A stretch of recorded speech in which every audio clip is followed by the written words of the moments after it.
तर पहा मित्र, एक व्यापारी एक डझन सफरचंद 200 रुपयाला विकत घेतो आणि 6 सफरचंद 90 रुपयाला विकतो, तर त्याला किती टक्के नफा अथवा तोटा होईल?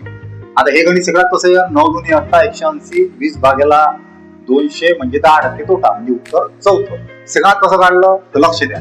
मायापाशी काय दिलेलं आहे? मायापाशी दिलेलं आहे 12 एक डझनचे 200 रुपयाचे, म्हणजे 12 सफरचंद झाले 200 रुपये. ठीक आहे. त्याच्यानंतर इकले किती? 6 सफरचंद 90 रुपयाचे, म्हणजे 6 गुणिले 2 तर 12 किती रुपयाचे भाऊ? तर 12 होईल 90 गुणिले 2 म्हणजे 180 रुपयाचे.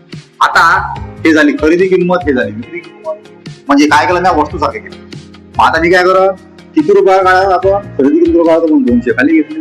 कितीने इकल्या? 180 इकल्या, 180 वरतो. कितीनं कमी इकल्या?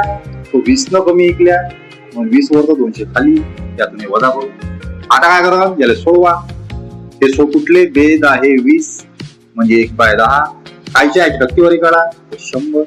100 म्हणजेच काय भाऊ? 10% तोटा झाला. येस, माय आन्सर आहे ऑप्शन किती? चौथं. जर व्हिडिओ आवडला असेल त्याला सबस्क्राईब करा, लाईक करा, शेअर करा.